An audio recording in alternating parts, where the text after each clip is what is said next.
आरक्षणाला कुठंतरी धोका पोचतोय म्हणून एका तरुणाने आपलं सबंध जीवन आरक्षण वाचावं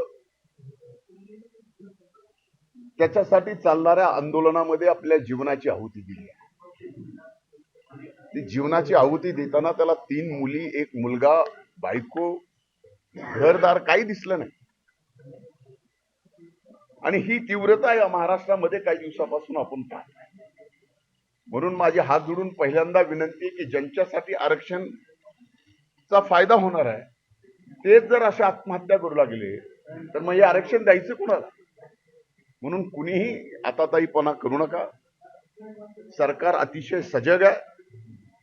माननीय मुख्यमंत्र्यांनी, माननीय उपमुख्यमंत्र्यांनी कुठल्याही आरक्षणाला धोका लागणार नाही याची खात्री घेतलेली आहे, जबाबदारी घेतली आहे.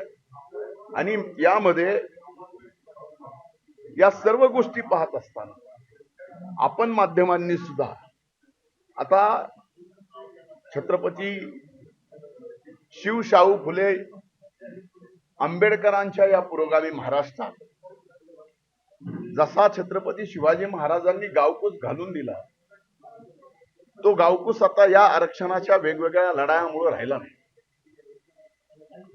2 जातीचे जिवलग मित्र एकमेकाच्या जीवावर उठायला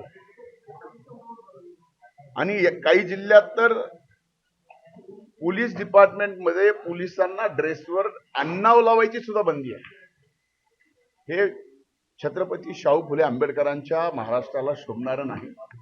म्हणून आता आपल्या सर्वांना प्रयत्न करावे लागतील आणि पुन्हा ती समता या ठिकाणी प्रस्थापित करावी लागेल. ओबीसी आरक्षणासाठी आत्महत्या करायला लागले, ओबीसी तरुणांना काय आवाहन कराल? मी आता गॅझेटेर लागू झालं त्याच्यामुळे ओबीसीचं आरक्षण संपुष्टात आलंय अशी भावना आहे ओबीसी बांधवांची. एक लक्षात घ्या की पहिल्यांदा माझी ओबीसी नाही तर आता ओबीसी आणि ओबीसीत आलेले सगळेच आता कोण वेगळं धरायचं, कुणाला वेगळं धरणार आहे. म्हणून माझी सर्व तरुणांना ज्यांना खऱ्या अर्थानं या आरक्षणाचा फायदा मिळणार आहे मग ते कुठलंही आरक्षण असो असं आता ताईपणा करू नका. कुणाच्याही आरक्षणाला धोका बसणार नाही. आपण एक गोष्ट लक्षात घेतली पाहिजे जी आपल्या माध्यमाच्या समोर आणून देतोय ती महाराष्ट्राच्या सर्वदूर आपण गेली पाहिजे याची व्यवस्था करावी. आता एक कट ऑफ लिस्ट लागली, एमपीएससीची कट ऑफ लिस्ट लागली.